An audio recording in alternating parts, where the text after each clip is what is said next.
আসসালামু আলাইকুম সবাইকে। অবাধ্য প্রণয় গল্পের ২৬ নাম্বার পার্ট। তো বেশি কথা না বলে চলুন গল্প শুরু করা যাক। রাইসার ছোটবেলা থেকে ইচ্ছে করতো তার বাবার কোলে ওঠার, একটু আদর ভালোবাসা পাওয়ার, অথচ পায়নি। ভাগ্য সকলের জন্য সহায় হয় না, তাকে কেবল স্বপ্নরূপে দেখা যায়, ছোঁয়ার মতো স্পর্ধা কখনোই হয় না। আকাশ কুসুম কল্পনায় সবাইকে মানায় না। রাইসা কল্পনায় সুখী ছিল। তার ঘরের মেঝেতে একটা ছবি আঁকানো আছে, যেটা তার বিছানার নিচেই। আঁকানো বলতে বাইরে থেকে একটা ইটের টুকরো এনে মেঝেতে এঁকেছিল। তখন খুব ছোট ছিল, বয়স ৬-৭ হবে মনে হয়। তাকে খুব মেরেছিল নাবিলা বেগম। কারণটা ছিল তরকারিতে পেঁয়াজটা একটু বেশি ভাজা হয়ে গিয়েছিল। একেবারে পুড়েও যায়নি, সবে দু একটা পুড়তে ধরেছে। এই ক্ষুদ্র কারণে তাকে চুলো থেকে ডাল বের করে আঙিনায় ফেলে মেরেছিল। সেই রাতটা রাইসার খুব নির্মম কেটেছিল। বিকেল থেকে একটা ছবি এঁকেছিল। ছবিটা ছিল বয়স্ক মতো, এত তো নিখুঁত আঁকা নয়, কিছুটা কার্টুনের মতো, তবে মহিলার ছবি। যাকে মা মনে করে সেই মেঝেতে জড়িয়ে ধরে ছবিটির উপরেই শুয়ে পড়েছিল মায়ের কুল মনে করে। তারপর থেকে রাইসা সেই ছবির সাথেই কথা বলতো, অন্তত মায়ের মতো অনুভূতি পাচ্ছে। একদিকে সুখ, আরেকদিকে দুঃখের নৌকা। ভাসতে ভাসতে কোন জায়গায় যাই বলা যায় না, তবে নিয়তি হয়তো রাইসাকে শেষ ভালোবাসার সাথে দেখা করার সুযোগ দিচ্ছে। কে বলতে পারে, এখানে হয়তো শেষ সময়টুকু একটু শান্তি পাবে। ক্ষুধার ইচ্ছে হয়তো এটাই ছিল। মার্জিয়া বলল, আবার কোথায় ডুবে গেলে? এত কি ভাবো? কোনো প্রশ্ন করলেই অন্য দুনিয়ায় হারিয়ে যাও কেন? রাইসা মৃদু হেসে জবাব দিল, না আপু, কিছু না। মার্জিয়া বলল, আচ্ছা রাইসা, তোমার কি আমাকে পরপর লাগে? রাইসা বলল, না না আপু, পরপর কেন লাগবে? মার্জিয়া বলল, তাহলে একা একা কি এমন ভাবো? আমাকে কি বলা যায় না? এমন গম্ভীর থাকো কেন? রাইসা বলল, কিছু না আপু, এমনি। মার্জিয়া বলল, মনের ভেতর লুকিয়ে রাখতে নেই, কথাগুলো কষ্টে দলা পেকে নিজের ক্ষতি করে। যত বেশি মনের কথা বলবে তত ভালো লাগবে। নিজেকে বাতাসের মতো উড়ন্ত মনে হবে, যা তোমাকে কখনো দমিয়ে রাখতে পারবে না। তাই একটাই কথা বলবো, যদি আমাকে বোন মনে করো তাহলে বলিও। রাইসা মাথা দুলালো। মার্জিয়া আবারও বলল, তোমার কষ্ট পাওয়া স্বাভাবিক, ভাইয়া তোমার সাথে অনেক খারাপ ব্যবহার করে, এই বিষয়টা আমারও কষ্ট লাগে। কত কিউট একটা মেয়ে তুমি, পাথর পর্যন্ত তোমাকে দেখলে বরফের মতো গলে যাবে, কিন্তু ভাইয়া তোমাকে সহ্য করতে পারে না। রাইসা বলল, তুমি কষ্ট পেও না আপু, আমি একদম এসব ভাবি না, আমার কপালে যা লিখা আছে তাই হবে, তুমি এসব ভেবে কষ্ট পেও না আপু। মার্জিয়া বলল, তুমি এত ভালো কেন রাইসা? রাইসা বলল, ভালো কিভাবে আপু? মার্জিয়া বলল, বাদ দাও, শুনো, কলেজ ফাংশন হবে, এটা কি জানো? রাইসা বলল, না আপু। মার্জিয়া বলল, ওহ, তাহলে হয়তো কালকে কলেজে গেলে বলবে, অনেক বড় করে অনুষ্ঠান হবে, স্কুল কলেজ ভার্সিটি মিলে সবাই সুন্দর সুন্দর করে সেজে আসে, সব গানের ব্র্যান্ডও আসে। রাইসা এত জানে না তাদের গ্রামে কি আর এসব আয়োজন ছিল যে জানবে। মার্জিয়া হঠাৎ রাইসার হাত চেপে ধরে বলল, এইবার তুমি যাবে আমার সাথে? ভাবতেই ভালো লাগছে। রাইসা একটু অপ্রস্তুত হয়ে বলল, আমি? মার্জিয়া বলল, হ্যাঁ তুমি, কলেজে তো তুমিও পড়ো তাই না? রাইসা বলল, হ্যাঁ, কিন্তু আমি যাব না আপু। মার্জিয়া বলল, কি বলছো যাবে না মানে? জানো কত বাইরের মানুষ যেতে চায় কিন্তু পারে না, কারণ সেখানে বহিরাগত নিষিদ্ধ আছে। রাইসা বলল, ভিড়ভাট্টা, অনুষ্ঠান এসব আমার ভালো লাগে না আপু। মার্জিয়া বলল, ভালো লাগে না নাকি অভ্যাস নেই? মার্জিয়া চোখ টিপে বলল। রাইসা চুপ। উত্তরটা তার নিজের কাছেও পরিষ্কার নয়। বাগানের কদম গাছ থেকে শুকনো পাতা পরে তার কোলের ওপরে সে অরিওর ওপর পড়ল। সে অকারণে পাতাটা আঙুলে ঘোরাতে লাগলো। কেন জানি সবকিছু অগোছালো লাগছে। দুজনে এভাবে বসে বসে গল্প করলো। আর এদিকে তেজ মিটিং শেষ করে বের হচ্ছিল। তখন ওই দুজন মানব গোলাকার চরকির মতো এসে তেজের আগে পিছে ঘুরছে। তেজ বলল, কি সমস্যা? ফাহিম বলল, কই কোনো সমস্যা নেই তো। তেজ বলল, সমস্যা না থাকলে এভাবে আমাকে কেন্দ্রবিন্দু করে ঘোরার মানে কি? সরে যা বলছি। জিহাদ বলল, আমাদের পা দিয়ে আমরা চলাফেরা করছি, এতে তোর সমস্যা কোথায়? একটু বলবি আমাদের। তেজ রেগে বলল, তোদের পা তোরা চলাফেরা করবি ভালো কথা, কিন্তু আমার পা আটকানোর জন্য তোদের পা যেন না আসে। পা খুলে হাতে ধরিয়ে দিব, সর এখান থেকে। বলেই ধাক্কা মেরে নিজের কেবিনে গেল। পিছন পিছন দুইজনও ঢুকলো। সবে চেয়ারে বসে পিঠ হেলিয়ে দিয়েছে। প্রায় 3 ঘন্টা যাবত মিটিং ছিল, কারণ তেজ মেজাজ গরম হয়ে আছে। এর মধ্যে এদের দুজনের মজা একদম সহ্য হচ্ছে না। তারপর বলল, তোকে যেটা বলতে যাচ্ছিলাম। তেজ বলল, তোদের কথা আমি শুনতে চেয়েছি। ফাহিম অবাক হলো, কিন্তু জিহাদ বলল, তুই শুনতে চাস আর না চাস আমরা বলবো। তেজ চোখ দুটো নিক্ষেপ করতেই ফাহিম আমতা আমতা করে বলল, প্রত্যেকের মনের কথা বলার অধিকার আছে, নিজের মতামত প্রকাশ করার জাতীয় দায়িত্ব, দেশের জনগণ হিসেবে তো আমাদের অধিকার আছে তাই না? তেজ বলল, ফালতু কথা বলা বন্ধ কর। ফাহিম বলল, এত রেগে যাস কেন? সামনের পরিবেশ দিবসে যে উজুরে শুধু তেজপাতার গাছ লাগাবো ভাবছি, সাথে পুরনো শহরের রাস্তাঘাটেও গাছ তো সূর্যের তেজ শোষণ করে, কিন্তু আমরা চাই যাতে গাছগুলো অন্তত মানুষরূপী সূর্যের তেজ শুষে নিতে পারে। মানুষের তেজ শুষে নিতে পারে। তাই তেজপাতার গাছ, এতে মানুষের উপকার হবে, টাকা নষ্ট করে কিনতে হবে না, সবার জন্য উন্মুক্ত থাকবে। ভাবতে পারছিস আমি কতটা দয়াভীরু মানুষ? আমার রন্ধ্রে রন্ধ্রে দয়া ঝরে পড়ে। তেজ বলল, হ্যাঁ সে তো দেখতেই পাচ্ছি কত দয়াময় শরীর আপনার, কিন্তু আমার কোনো দয়া চাই না, বের হয়ে যা তোরা। জিহাদ হালকা কেসে বলল, আচ্ছা তুই সিঁড়ি দিয়ে ওঠার সময় তোর সামনে কে যাচ্ছিল? বলে ফাহিম ও জিহাদ দুজনে জিজ্ঞাসা দৃষ্টিতে তাকিয়ে আছে। তেজ ওদের দিকে না তাকিয়ে উত্তর দিল, ওদের চোখ দিন দিন ডাবল হয়ে যাচ্ছে, চশমার পাওয়ার কমিয়ে আনিস। তুই মনে হয় ভুলে যাচ্ছিস আমরা কেউ চশমা ব্যবহার করি না, বলো ফাহিম। তেজ বলল, করিস না ভালো কথা, কিন্তু এখন প্রয়োজন।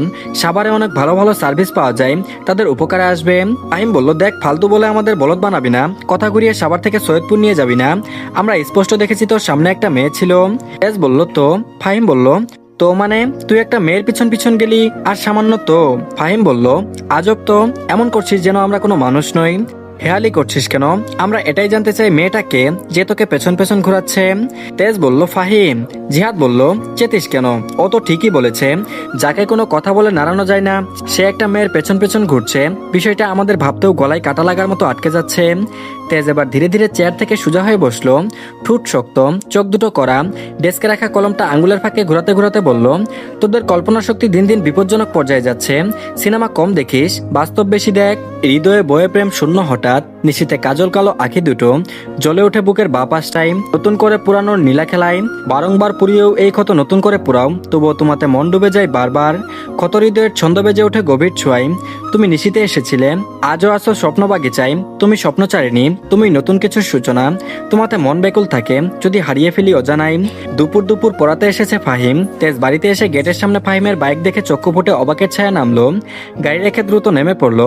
কপালে গভীর ভাঁজের সন্দেহ কেমন গাঢ় হলো। কিন্তু এই সময় তাকে না জানিয়ে এখানে কি করতে আসলো? প্রশ্ন একা একা করেই যাচ্ছে, কিন্তু উত্তরের একাংশও পেল না। উত্তর পাওয়ার জন্য তাকে বাড়িতে প্রবেশ করতে হবে আগে। কোটটা হাতের ভাঁজে রেখেই এক পা বাংলাদেশে আরেক পা বর্ডারে রেখে দ্রুত চলল। ড্রয়িং রুমে বসে আছে ফাহিম, রান্নাঘরে মেহেরিমা নয়ন কফি বানাচ্ছে। তেজ ফাহিমের সামনে গিয়ে দাঁড়ালো, কণ্ঠ রুক্ষ ও বেগতিক। ফাহিমের হাবভাব বোঝা গেল না। এটা যদি জিহাদ হতো এত ভাবনা আসতো না, কারণ জিহাদ মার্জিয়ার জন্য আসে। কিন্তু ফাহিম কেন এসেছে? ফাহিম ফোন কল করছিল, হঠাৎ করে সামনে কাউকে উপলব্ধি করতে পেরে ফোন সাইলেন্ট করে পকেটে গুছতে গুছতে বলল, বসো। সামনে থেকে কোনো রেসপন্স আসলো না। ফাহিম এতক্ষণে পকেটে ফোন রেখে নজর রাখলো সামনে কারেন্টের গতিতে 420 ভোল্টেজের ঝটকা লাগলো দাঁড়িয়ে থাকা তেজকে দেখে। ফাহিম বলল, তুই? তেজ বলল, কেন, আমার বাড়িতে অন্য কাউকে আশা করছিস? ফাহিম হালকা হেসে বলল, কি বলিস, অন্য কাউকে আশা করব কেন? তেজ বলল, তো এভাবে আমাকে দেখে ভূত দেখার মতো চমকে উঠলি কেন? ফাহিম বলল, আরে আমি মনে করেছিলাম ওই মেয়েটি। তেজ ওই মেয়েটি কথা শুনে প্রশ্ন চোখে তাকালো, কোন মেয়ের কথা বলতে চাইছে, আর তার বাড়িতেই বা কি করছে? তারপর বলল, মানে তুই কার কথা বলছিস? ফাহিম মুখ খুলবে তার পূর্বে রান্নাঘর থেকে আগমন হলো মেহেরিমা নয়নের। তিনি কফি নিয়ে এসেছে। তিনি বললেন, কি হয়েছে? ফাহিম আর তেজকে একসাথে কথা বলতে দেখে জিজ্ঞাসা করলো তেজের মা। তেজ চোখ না সরিয়েই বলল, এখানে কি কাজ ওর? ফাহিম কফির কাপ তুলে নিয়ে শান্ত গলায় বলল, এভাবে জেরা করছিস কেন? আমি এখানে পড়াতে এসেছি। তেজ বলল, পড়াতে? তেজের কণ্ঠে অবিশ্বাস। আবারও বলল, কাকে? মেহেরিমা নয়ন স্বাভাবিক ভঙ্গিতে উত্তর দিলেন, রাইসাকে। ভালো একজন টিউটর দরকার, নয়তো পিছিয়ে যাবে। আর তোমার বাবা আর আমি ফাহিমকে অনুরোধ করেছিলাম যাতে রাইসাকে পড়াই। তেজের ভ্রু আরো কুঁচকে গেল। তারপর বলল, আমাকে না জানিয়ে? মেহেরিমা নয়ন বলল, সব কথা কি তোমাকে জানিয়ে করতে হবে? মায়ের কণ্ঠে হালকা বিরক্তি। আবারও বলল, তুমি সারাদিন ব্যস্ত থাকো, আর আমার মনে হয় তুমি রাইসার বিষয়ে তো জানতেও আগ্রহী নই। তেজ বলল, অবশ্যই আমি কোনো বিষয়ে আগ্রহী নই। যারা আমার বিষয়েও আমাকে না জানিয়ে সিদ্ধান্ত নিতে পারে তাদের কাছে আর কি আশা করা যায়? এই সময় সিঁড়ির ধাপ বেয়ে নামার শব্দ। নরম পায়ে নিচে নামলো রাইসা। হাতে দু একটা বই খাতা, মাথায় উড়না টেনে দেওয়ায় মুখ বিবরের কপাল পর্যন্ত ঢেকে রেখেছে। শব্দ অনুসরণ করে তেজ ও ফাহিম দুজনেই তাকিয়ে রইল। রাইসা নামতে গিয়ে চোখে বিস্ময় আর অস্বস্তির পরিবেশ সৃষ্টি হলো। মেহেরিমা নয়ন রাইসাকে বলে দিয়েছে তাকে পড়াতে আসবে, সে যেন বই খাতা নিয়ে নিচে আসে। সেই সময় অনুযায়ী রাইসা গোল করে সুন্দর মতো পরিপাটি হয়ে এসেছে। মেহেরিমা নয়ন রাইসাকে উদ্দেশ্য করে বলল, এখানে আসো। রাইসা তেজ আর ফাহিমের রিয়াকশন দেখে দাঁড়িয়ে পড়েছে সিঁড়ির মাঝপথে। বুকের ভেতরটা ধুকপুক করছে। নিচের পরিবেশটা যেন স্বাভাবিক নয়, বাতাসেও টান টান উত্তেজনা চলছে।